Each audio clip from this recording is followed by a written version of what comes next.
자, 우크라이나 전쟁이 시작된 직후에도 미국에는 미국 대통령의 무력 사용권을 제한하고자 하는 요구들이 계속됐습니다. 그런데 제가 어제 잠깐 언급을 했습니다마는 미국 대통령의 무력 사용권에 대한 미 하원의 결의안이 채택됐어요. 그러니까 미국 대통령의 무력 사용권을 제한하는 부분들이 지배적인 지금 추세에서 이 무력 사용권이라고 하는 AUMF, 즉 Authorization for Use of Military Force, 그러니까 군사력의 사용에 대한 일종의 권한이라고 해석될 수 있는 겁니다. 즉 무력 사용권. 그래서 9.11 이후에 지금 미국 의회가 적절한 무력 사용 결의안을 행사해야 된다고 이걸 통과시켰어요. 그리고 2002년에는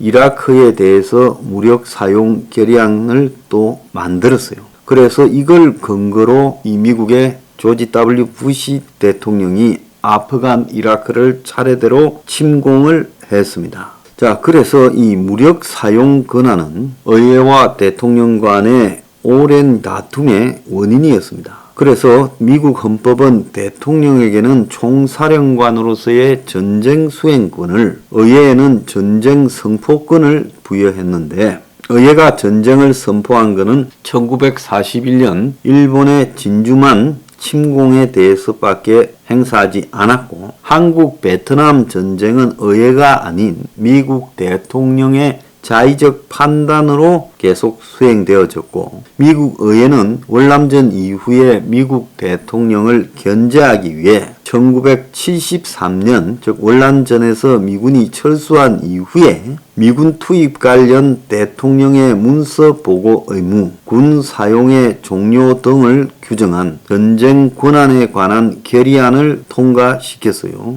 자, 그렇지만은 미국 대통령들이 결의안에 대해서 위헌이라고 해서 실효성이 없이 그냥 허지부지 되어 왔는데 1990년에 후세인 이라크와의 1차 걸프 전쟁을 앞두고 무력 사용권이 처음 만들어져서 무력 사용의 근거로 활용했고, 9.11 테러 직후에 이라크 침공을 앞두고도 이것이 지금 통과되었습니다. 그래서 대통령의 무력 사용에 대한 결의안들이 수시로 이제 막 쓰이자 의회가 이것을 폐기 제한하려고도 계속 시도를 했어요. 그런데 지금 미국에서 뉴스를 보면 3월달, 4월달에도 대통령의 무력 사용 권한을 축소시키기 위한 의회의 노력들이 보도가 되고 있는데, 우크라이나 전쟁이 나고 난 직후에도요. 그런데 미국 하원이 5월 1일 바이든 대통령에게 우크라이나 전쟁과 관련된 무력 사용 권한을 추가로 부여하는 결의안을 상정했어요.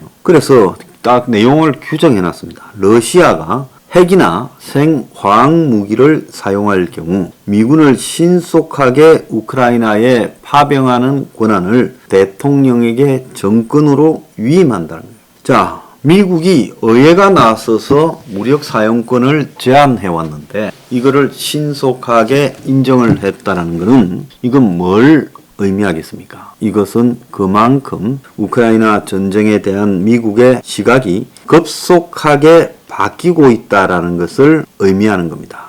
그래서 여러분이 무력 사용권을 갖다가 쳐보면 무력 사용권에 대해서 대폭 손질을 해서 대통령이 함부로 사용하지 못하게 하고 있다, 이런 이야기들이 대표적으로 나오는데, 자, 이 좀 다른 이야기가 나오고 있습니다. 자, 교황이 러시아에 5월 9일 전쟁 종료 계획을 들었다면서 우크라이나가 아닌 러시아를 방문 의사가 있다, 헝가리 총리한테 들었다는 헛소리를 했습니다. 참, 이 교황도 정신 나갔지요. 얼마 전에 유엔 사무총장이 우크라이나가 아닌 러시아를 먼저 방문하고 왔다 해서 욕을 바가지로 먹었습니다. 그런데 교황이 지금 또 저런 헛소리를 하고 있어요. 그래서 교황도 좀 정신을 좀 줄을 놨구나, 이런 생각이 들고, 자, 푸틴은 전쟁을 종료하는 게 아니라 5월 9일 전면전을 선언할 거고 자기가 점령한 지역에서는 동남부에서 땅을 합병하겠다고 선언할 거고 그러기 위해서 지금 돈바스 병합 지역의 주민 투표를 통해서 강제적으로 러시아 땅이다라고 발표할 가능성이 유력하다고 나오고 있습니다. 자, 러시아가 동부전선에서 싸움을 하고 있는데 지금 러시아 군대가 상당히 약해져 버렸습니다. 지금 러시아의 사망이나 전사나 부상 등으로 인해 가지고 현재까지 포로가 되고 다 합치면 한 3만 명 이상의 병력 손실이 났어요. 자, 여러분들이 생각할 때 러시아는 큰 나라이기 때문에 그게 무슨 손실이냐 이렇게 볼 건데 러시아가 인구가 그렇게 많지가 않습니다. 일본보다 조금 많은 수준이에요. 1억 4,500만 명. 근데 러시아의 많은 젊은이들이 해외로 다 빠져나가고 실제로 징집을 안 하려고 굉장히 애를 쓰고 있습니다.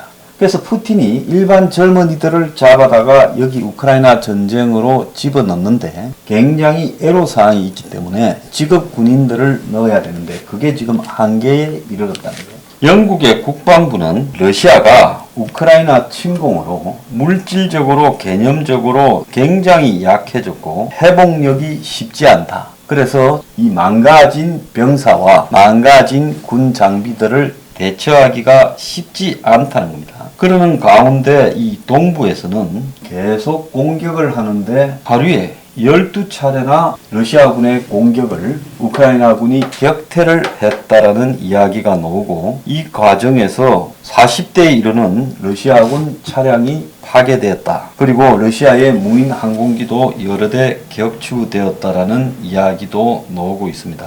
그래서 러시아가 장갑차 그 다음에 이 탱크 등을 있는 대로 끌어모아 가지고 우크라이나 전쟁터로 보내는데 장갑차의 타이어가 중국산 황해라는 거예요. 그래서 장갑차 타이어를 다 합쳐서 한 6, 70만 원밖에 안 된다.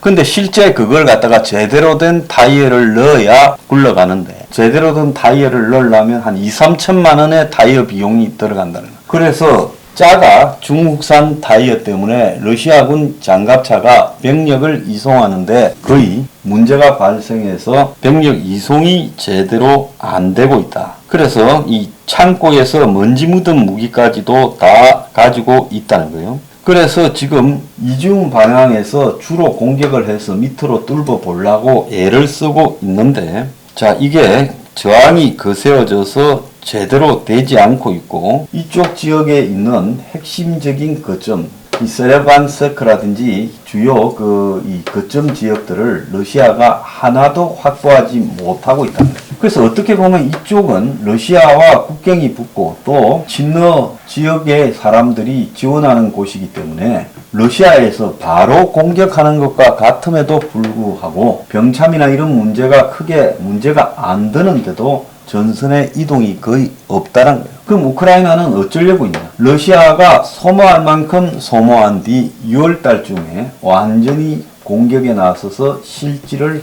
회복한다는 겁니다. 그러니까 지금 이런 상황에서 러시아가 점점 고갈되어 가고 있다. 미국이 공연히 무기대여법 42조 지원 그리고 무역 사용 권한을 의회가 바이든에게 부여한 것이 아니라는 겁니다.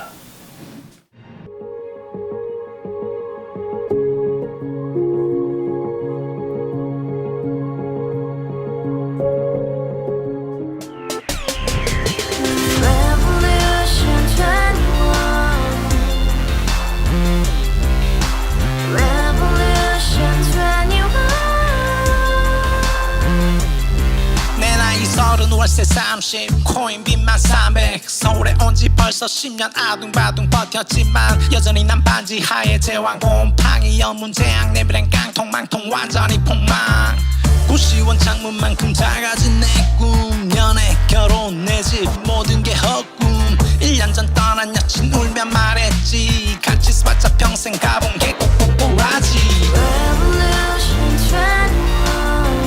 가바후스 700 나도 소유주 가바후스 700 나의 소주 택시기사 우라부지 마트캐 셔 울어문니 우리 집안 다 털어봤자 후줄 그래 개선민 내 미래 거기서 팍 끝난 거지 팍더 이상 노력 따윈 괴물이 스펙 찾아서 말리 비오는 날 알바 잘려 맨날 학원 날 개쳐 빨려 밤비 내리는 양화대교 홀로 걷고 있을 때 현수막에 아로 새겨진 평당 700짜리 아파트 다 같이 소리 질러 혁명 21 Revolution 21 가바우스 700 나도 소유주 Revolution 21 가바우스 700 나의 소유주 You and I, we live together in the house. Brand new day, and your dream had just begun. Yeah. Revolution 21, only hope and happiness. 너의 곁에 내가 영원히 함께. 지금까지 정치인들 입만 열면 찝찝찝 개소리 멍멍멍 쳤다 하면 뻥 잘난 부모 많아 잘난 학교 나오면 뭐 하나 우동살이 꽉 찬 대가리 깡통 소리 통통 저 푸른 조원이의 그림 같은 집을 짓고 평상사천 팔면 뭐해 평생 살 수 없는 집 내 미래 내 꿈 희망 퀵살아 나는 집